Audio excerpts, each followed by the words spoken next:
you feel like you've got 37 tabs open in your brain and every single one of them's lagging, then you're not lazy, but you're just misfiring with your focus.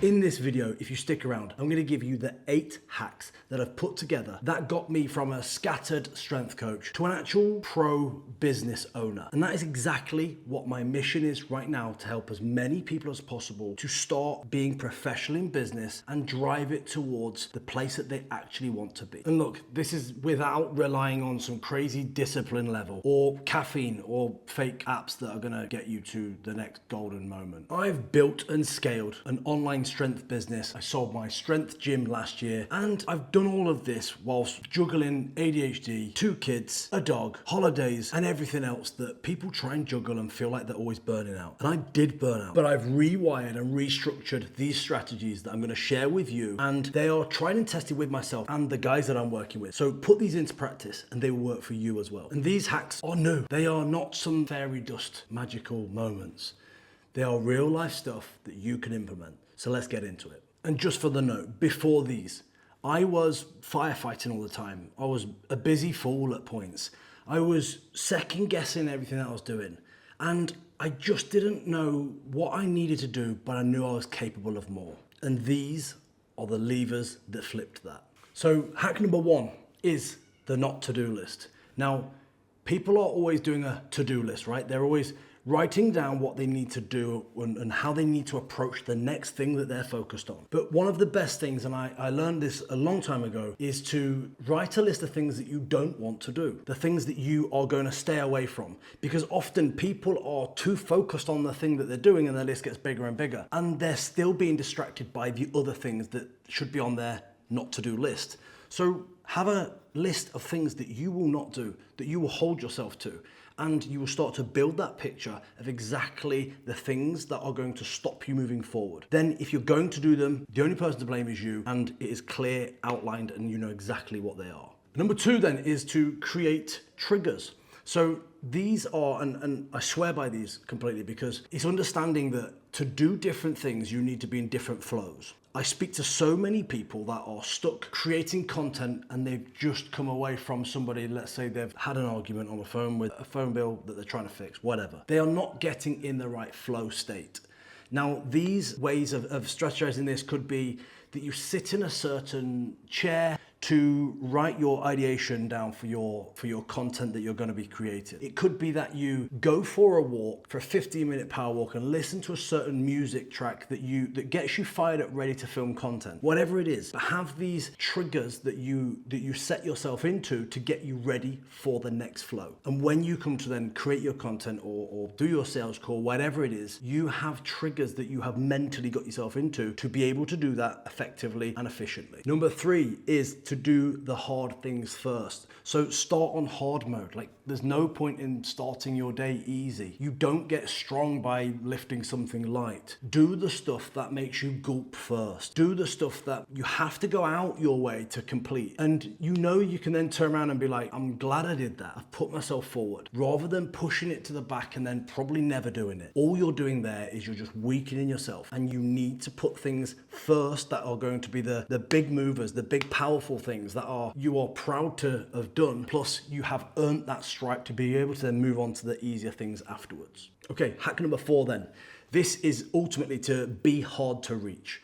Now, as I'm in this setting right now, my phone is on Do Not Disturb. And there is only 2 people that can get through there. And they are my daughter's mum and my son's mum. And quite simply, they are the people that are, let's say, at the top of the order of pecking because they are important to me if they need to reach me. Other than that, everybody else can wait. And look, stop thinking that you need to respond to things all the time. We are already under a lot of stress to react as we go through. But if you are just being reactive to everything, and then you will never be able to focus on the stuff you need to do, and you'll be constantly making excuses that you just got stopped every single time you tried to get into it. You know, start to work on actually making yourself hard to reach. Put your phone on Do Not Disturb. The people that you want to allow through, that know that if they need you, they can call you, they can get through, but the rest of them can can wait. Then have sections through your day when you open your messages, when you go back to your missed calls, when you respond to things that need responding to. And when you start to do this, you will build power and momentum. And that is the key part to a lot of people's success that they are not allowing themselves to unlock.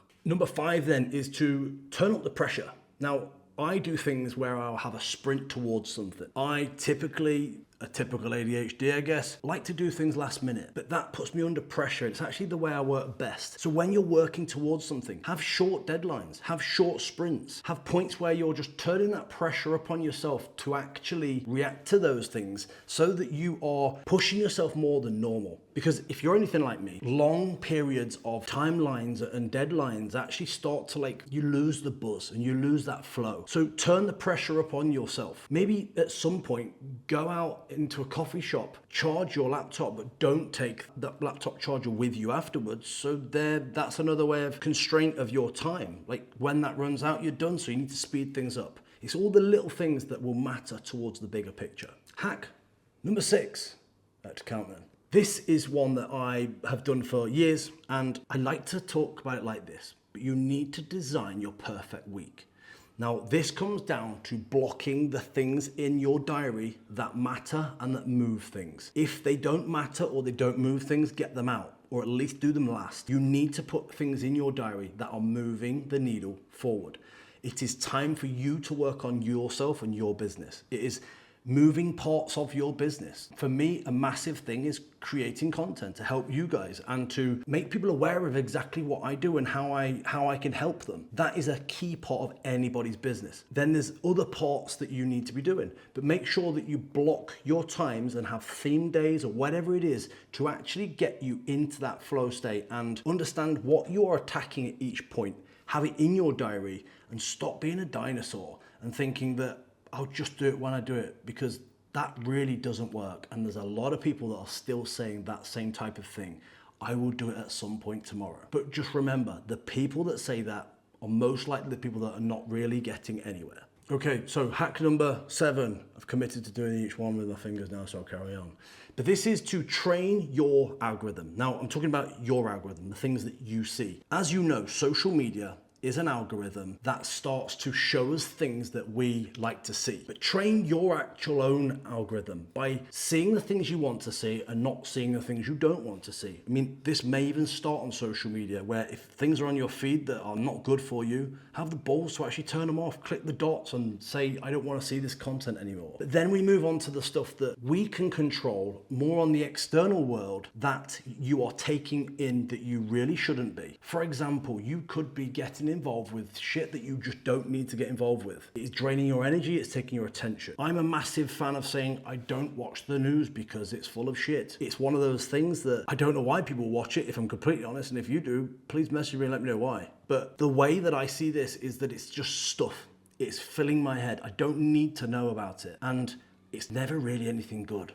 So actually, I switch off from things like that. I don't look at the weather. Someone literally said to me yesterday, have you seen it's meant to rain tomorrow? I said no, because I don't look at the weather. If it rains, it rains. If it doesn't, it doesn't. It's completely fine.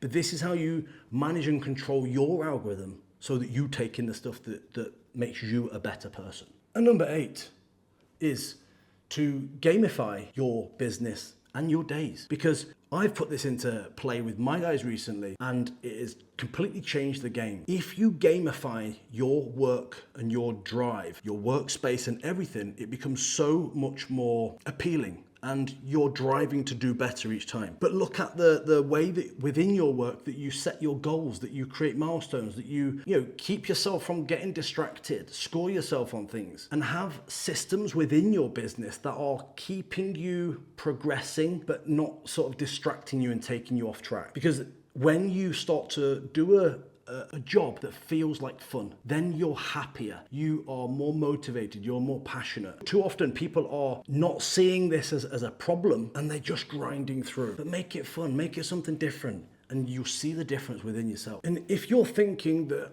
I know these already, and you still feel like you're scattered because you don't have a system, then I can help you. Inside Launch 7, we help you build the model, the growth engine, and the power week, the strategies, the structures for you to show up as your best person and to be able to scale your business without the stress. Or you can keep winging it and grinding through the days, looking for the next magic app that's going to do something for you and then realize that it doesn't.